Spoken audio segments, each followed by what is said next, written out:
Ni un sol menos, y además le voy a hacer la consulta como ministro de Trabajo acerca de esta reducción de sueldos que afectaría a los trabajadores y que para muchos además es un retroceso en materia de derecho laboral. ¿Cómo lo toma usted? ¿Qué deberían saber en todo caso los trabajadores?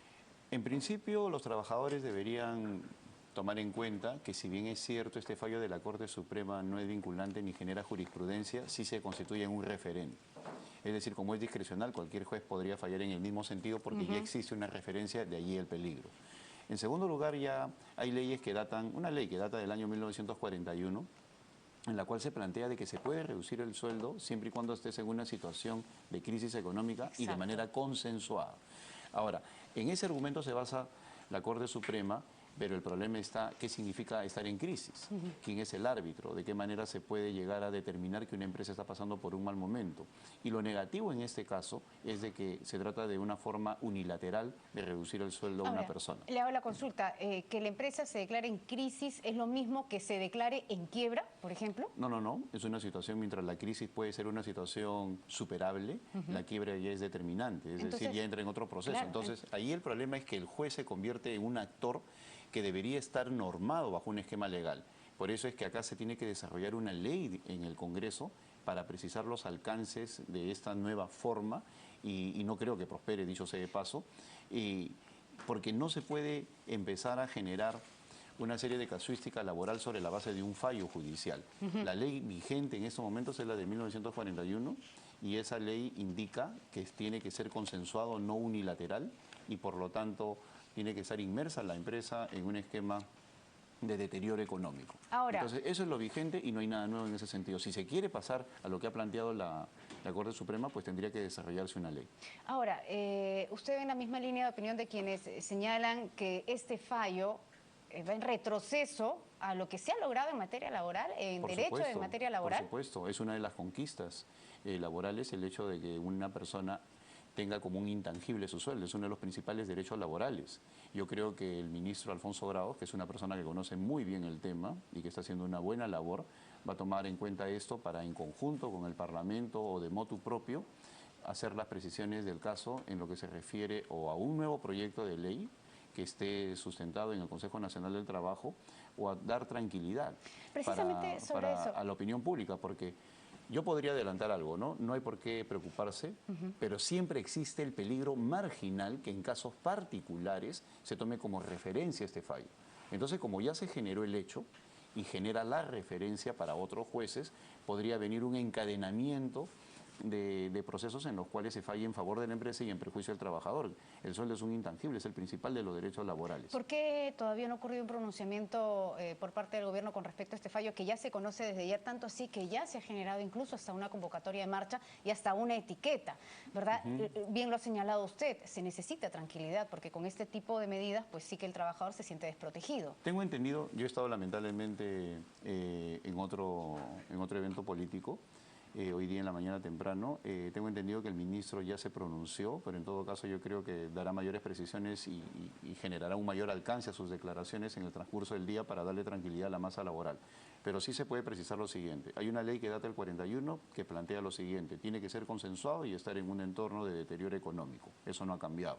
En segundo lugar, la situación en estos momentos del fallo de la Corte Suprema no es vinculante, no genera jurisprudencia, pero sí se constituye en un referente. Exacto. En tercer lugar, yo creo que el ministro de Trabajo va a tomar las acciones del caso para darle la calma a la masa laboral. Y protegerla. Y protegerla porque es parte de la función de trabajo, desde el punto de vista de la autoridad administrativa de trabajo, proteger los derechos de un trabajo decente y el ministro está haciendo una buena labor en ese sentido. ¿Usted asistiría a la marcha? Bueno, yo no creo que se llegue a concretar después de la tranquilidad que le vamos a dar a las personas, pero en todo caso están en su justo derecho de manifestarse, podría ser que asista, todo depende de cómo se desarrollen los acontecimientos, pero creo que en estos momentos lo que corresponde es darle calma a los ciudadanos. Un pronunciamiento saludable. Vayamos a lo que no es tan saludable y son las facultades que han sido negadas a la UIF, ¿verdad? Que está directamente relacionada con investigaciones de lavado de activos. Para muchos es una negativa fujimorista que no necesariamente tiene que ver con el hecho de empoderarse a través del Congreso de la República, sino que más bien trata de proteger a algunos de sus militantes.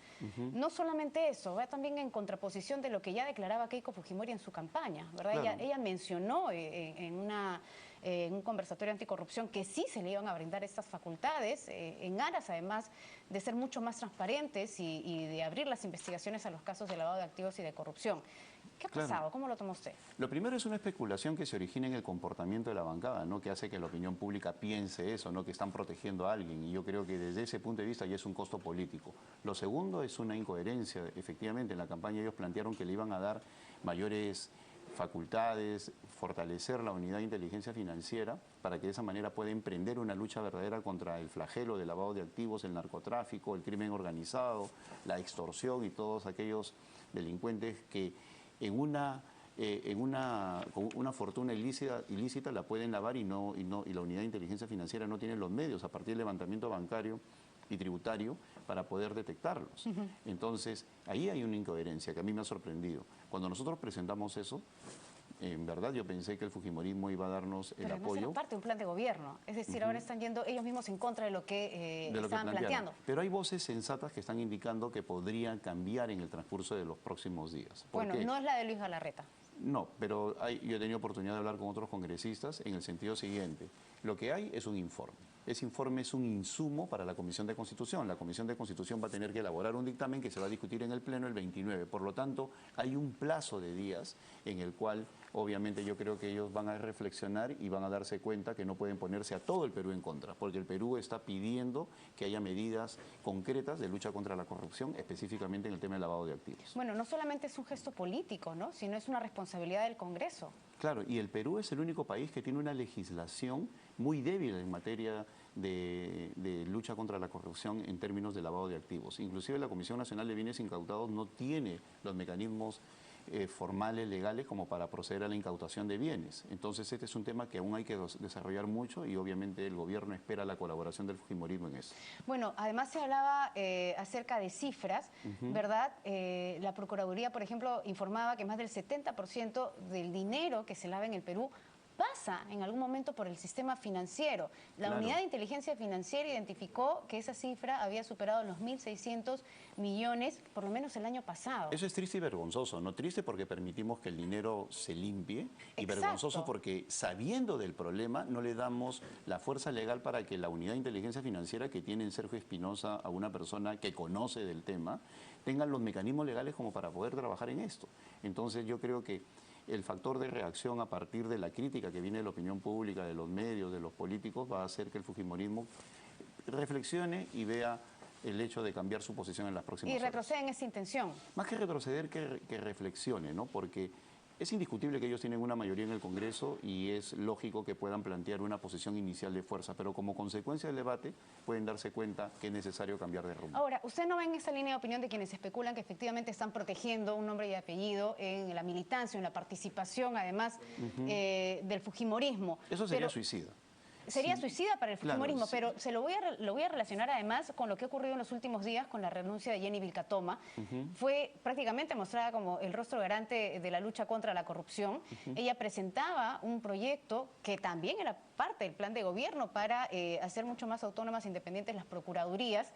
Pero se decía, y a lo mejor usted tiene más información, que en paralelo había también una propuesta de Osías Ramírez, hermano de Joaquín Ramírez, para que dentro de esas procuradurías no estuviera precisamente la de lavado de activos. Ahí es donde Jenny Vilcatoma finalmente salta y hace esta advertencia. Incluso dicen a Keiko Fujimori señalando, bueno, aquí se va a beneficiar a alguien. ¿Por qué no se está apoyando mi proyecto y más bien se está presentando un proyecto en paralelo? Bueno. Y lo que vemos en los siguientes días es esta negativa, además de brindar facultades a la UIF. Sí, se va a especular, pero también es como bien peligroso, ¿no? Todos estos indicios. Y podría ser autodestructivo si ellos no hacen nada para morigerar o para cambiar esta percepción de la opinión pública. Ahora, hay hechos visibles, que son la situación de Jenny Vilcatoma, pero también hay hechos concretos que tienen que ver con el comportamiento de la presidenta del Congreso, que está facultando y promoviendo un debate abierto y transparente. Y por otro lado, lo que yo he podido conversar con parlamentarios de todas las bancadas en el sentido que quieren ir en un real fortalecimiento de la unidad de inteligencia financiera y en ver la forma de brindarle al Ejecutivo las facultades necesarias. Entonces, la especulación, por el momento dejémosla ahí, yo no creo que el fujimorismo esté actuando de esa manera, yo sí creo que pueden reflexionar en las próximas horas y darse cuenta que es necesario brindar facultades delegadas en eso y también en lo que es presupuesto, ¿no? Que es otra cosa preocupante. ¿Sería grave que no se brinden estas facultades?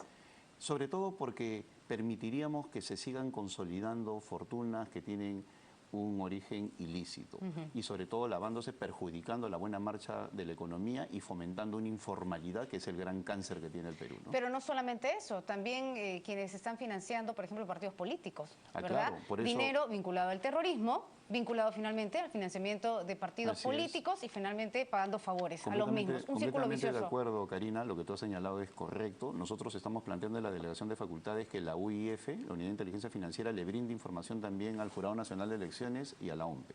Aunque eso puede ser discutible, en el sentido de que podría haber un uso político de la UIF y de esa manera contaminar su sentido real, que es el de combatir los dineros ilícitos, y por lo tanto podría quedar de lado. Lo cierto es que para lo otro, para el levantamiento bancario y tributario, sí se requiere fortalecer a la UIF y por ahí debería ir el sentido de nuestra invocación al fujimorismo. Bueno, además sería parte de la salud no solamente del partido, sino también de las militancias, de los ciudadanos, de los votantes. Hay otro pedido de facultades que se ha negado. No sabemos si esto va en la línea de lo que va a ocurrir en el Congreso en los próximos días, por lo menos en estos 40 primeros días ha sido así. Y hablamos acerca de la Comisión de Presupuestos, se han negado facultades ya de alguna manera al Ejecutivo y muchos señalan que aquí, y se lo voy a plantear así, con el perdón además de la señora Chacón, que la señora Chacón ha cometido una serie de torpezas. Bueno, en todo caso la comisión debería reflexionar porque yo creo que han cometido una gran patinada. Ellos están argumentando que la ley, la ley de desarrollo fiscal, las modificaciones macrofiscales que estamos planteando afectan a la ley de presupuesto y como la Constitución dice que la ley de presupuesto no puede modificarse a través de facultades delegadas, por lo tanto no nos brindan la posibilidad de hacer algún cambio en materia macrofiscal. Pero ¿qué sucede? Lo macrofiscal no tiene que ver absolutamente nada con la ley de presupuestos, por lo tanto no es inconstitucional. Y de ahí la patinada, lo que usted dice. Son reglas permanentes. El presupuesto es anual. Lo macrofiscal tiene que ver con el déficit fiscal, con las cuentas nacionales, con otro tipo de cuestiones que no tienen en absoluto que ver nada con la ley de presupuesto. Entonces esa es una patinada. Ellos indican, como se está pidiendo modificaciones macrofiscales y constitucionalmente eso afecta a la ley de presupuestos, no va, ¿no? Pero no tiene que ver una cosa con la otra, son cuestiones que van en distintos sentidos. Lo macrofiscal es el marco y lo presupuestal es lo anual. Lo macrofiscal nos dice el déficit tiene que ser de tanto, o sea, son reglas de juego para el desarrollo de las cuentas nacionales. Son lineamientos. Lineamientos, y es permanente, y no tiene que ver una cosa con la otra. Por eso yo creo que eso va a saltar de inmediato en la Comisión de Constitución donde está Miki Torres y se va a dar cuenta que no tiene que ver una cosa con la otra. Ahora, ¿es una cuestión de conocimiento o de voluntad? Bueno, yo prefiero no ser categórico en un juzgamiento de la Comisión de Presupuesto. En todo caso, espero que su presidenta, Cecilia Chacón, se dé cuenta de esto, hable con sus asesores y con los otros miembros de la comisión y en ese sentido reflexionen también, ¿no? Lo que sí es cierto es que ya se está haciendo mucho más visible lo que se sabía desde un principio, ¿verdad? Que la oposición en el Congreso pone en jaque al oficialismo, ¿verdad? Y al gobierno. Y en ese sentido las negociaciones tienen que hacerse aparentemente de una manera muy delicada y cada vez de manera más cercana. Bueno, la oposición está ayudando a consolidar la democracia desde el momento que nos permite brindar argumentos que sustenten nuestras posiciones. Yo la verdad no he visto en los últimos 15 años un debate tan vinculado a los argumentos más que a los insultos. Y desde ese punto de vista la fortaleza de los argumentos que nosotros planteamos, que tienen que ver con el desarrollo del país en diversos sectores, es algo que al final es superior en términos cualitativos a la fuerza de los votos. Los votos están allí, ellos lo tienen definitivamente, pero en estos momentos lo que predomina es el argumento de uno contra el otro. Y allí cuando se ve que es en función de los intereses nacionales y hay sustento para lo que planteamos, ayer Alfredo Torne, el ministro de Economía, está en la Comisión de Descentralización, hoy día van a ir 6 ministros más, más lo que puedan hacer los parlamentarios en el lado de Peruanos por el Cambio. Yo creo que eso va a permitir que el fujimorismo reflexione, porque también hay mucha gente de buena voluntad y también con conocimientos técnicos en el fujimorismo que nos están indicando que podríamos nosotros obtener la delegación de facultades. Ahora, cuando habla de congresistas de buena voluntad en la bancada fujimorista, ¿hay un acercamiento, tienen reuniones? Porque solamente buena voluntad finalmente es una bancada, ¿no? En las comisiones se da permanentemente el debate. Estamos trabajando desde las 8 de la mañana, los 7 días de la semana. En ese sentido es otra diferencia. Ayer hemos tenido comisiones desde muy temprano hasta tarde Y yo sí noto que en muchos presidentes de comisión existe ese ánimo de desarrollar los temas, hacer un dictamen de acuerdo a la realidad y no a una determinada presión política, y yo creo que eso va a medir el grado de responsabilidad del fujimorismo. Ellos tienen, es cierto, la hegemonía en el Congreso, pero también es cierto que no pueden mucho en relación a argumentos que van en pro del bienestar nacional. Y ahí creo que hay unidad de criterio. Ahora, usted habla de la hegemonía del fujimorismo, veíamos la encuesta de poder, la señora Keiko Fujimori, una de las primeras en este ranking. Evidentemente el presidente, porque además siempre resulta así, ¿no? Pero es la primera vez que una lideresa de oposición está dentro de este ranking sin pertenecer además a la función pública, sin pertenecer al gobierno. Desde ahí se marca ya una línea. Así es, y es obvio porque en el Congreso... Y una responsabilidad, además. Claro, y hay otro elemento que pasó desapercibido en una encuesta de Datum, si no me equivoco, en el cual el Congreso tiene 63% como poder en relación a un Ejecutivo que tiene 15%. Pero yo creo que de eso, siendo un poco distante, en la práctica se compensa con la calidad de los argumentos del gabinete de Fernando Zavala, ¿no? Entonces, más lo que puede hacer la bancada de Peruanos por el Cambio. Yo creo que en conjunto nuestra función es convencer, porque la política es convencer, dialogar, consensuar, llegar a acuerdos, administrar frustraciones. Eso sería un mundo ideal, ¿no? No, pero es verdad, o sea, nosotros no nos vamos a cansar de dialogar y de consensuar y de buscar acuerdos. Y de parte de ellos también estamos en esas tratativas. Lo que hay ahorita de parte de 10 comisiones son informes preliminares.